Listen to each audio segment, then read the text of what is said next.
এই যে মার আমি রেডি হয়ে গেছি, একদম পুরোপুরি রেডি। এখন বেরোবো, তো টোটো আসবে, টোটো করে যাব। আর কোথায় যাব সেটা তোমরা দেখতে পারবে। আর মায়ের তো সকাল থেকে প্রচণ্ড শরীর খারাপ ছিল, রাত্রে প্রচণ্ড শরীর খারাপ ছিল, রাত্রে সারা রাত ঘুমাইনি। তো খুব টেনশানে ছিলাম যে মাকে নিয়ে যেতে পারবো কি না। তো ফাইনালি এখন মাকে নিয়ে বেরোচ্ছি। যতক্ষণ না ট্রেনে উঠবো ততক্ষণ আমি এখনও বিশ্বাস করতে পারছি না। ট্রেনে উঠবো, তারপরে বুঝবো যে না আমরা যাচ্ছি। তো এখন ব্যাগপত্র নিয়ে রেডি হয়ে গেছি, টোটো আসলেই টোটোতে চেপে পড়বো। এই যে মায়ের মুখ চোখ শুকিয়ে গেছে। তো দেখা যাক, এখন ঠাকুরের নাম নিয়ে বেরোচ্ছি, যে ঠাকুর ঠাকুর করে যেন পৌঁছে যেতে পারি ঠিকঠাকভাবে। সবটাই তোমরা দেখতে পারবে কোথায় যাচ্ছি। হ্যাঁ,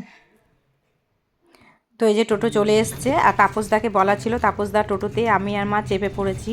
আর সঙ্গে আমার বড় যাচ্ছে, ও স্টেশনে যাবে, ট্রেনে তুলে দেবার জন্য যাচ্ছে আমাদের সঙ্গে।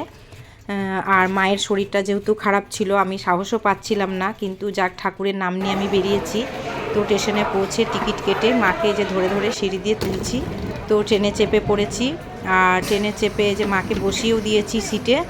আর আমি একটু গেটের কাছে দাঁড়িয়ে আমি দেখছি ট্রেনটা কটায় ছাড়ছে। তো 2:45-এ ট্রেনটা ছাড়বে, সেজন্য আমি একটু দাঁড়িয়েছিলাম গেটের কাছে।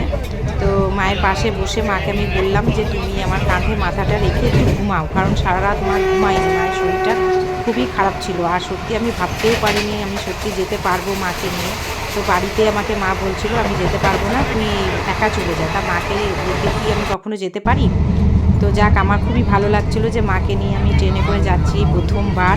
হ্যাঁ, তো নেমে পড়েছি ব্যারাকপুর স্টেশনে। চলে এসেছি ব্যারাকপুর স্টেশনে। এই যে মাকে অনেক কষ্ট করে নামালাম সিঁড়ি দিয়ে দিয়ে, বাপরে বাপরে, ট্রেন থেকেও নামালো কষ্ট করে, 2-3 জন মিলে খুব হেল্প করেছে নামাতে। তো চলো এখন অটো ধরবো আমরা, চলো। আমার তো এই যে একটা লাগেজ সমস্যা, চলো অটো ধরবো। তো স্টেশন থেকে এই যে অটোতে চেপে পড়েছি।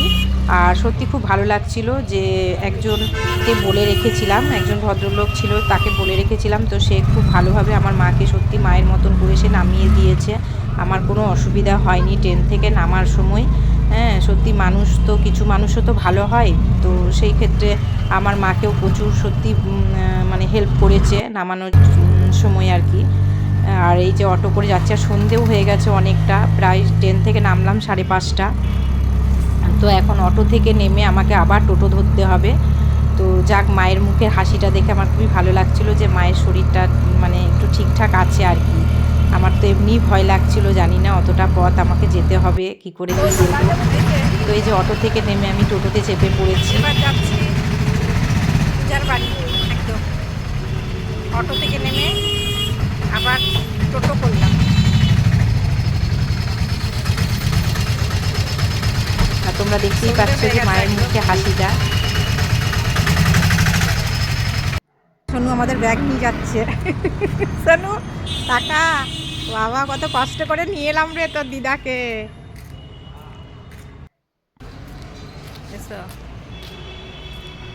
চলে এসছি আমরা পূজার বাড়িতে। তো দিদাকে এবার চ্যাংদোলা করে নে।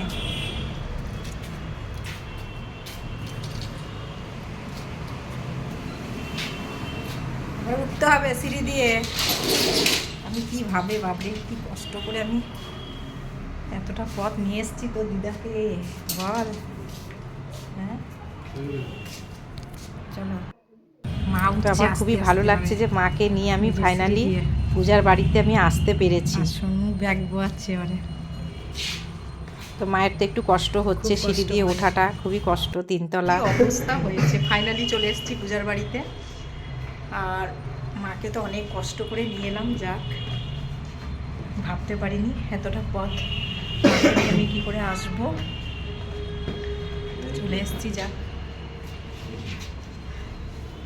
মা এখন 3তলায় উঠছে আস্তে আস্তে, কী করবো, আমারও ক্ষমতা নেই যে মাকে কোলে করে তুলবো। কষ্ট হয় মায়ের, সিঁড়ি দিয়ে উঠতে পারে না।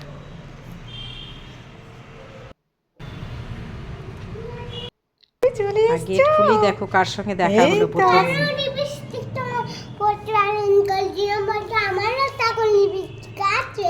তাই, ওটা কাকে নিয়ে এসছি দেখো, কাকে নিয়ে এলাম? বম্মাকে নিয়ে এসছি। হ্যাঁ, কত কষ্ট করে বম্মাকে নিয়ে এসছি, এটাই মানে দেখার জন্য খুব ভালো লাগছে আমার। মাকে আমি নিয়ে গেলাম আসতে সিঁড়ি দিয়ে পেরেছি। উঠতে উঠতে আমি, তো দিদা হাঁপালো না, আমি হাঁপিয়ে ভিডিওটা গেলাম। যদি সবার ভালো লাগে একটু লাইক কমেন্ট করে দিও। এই যে মা ঢুকে পড়েছে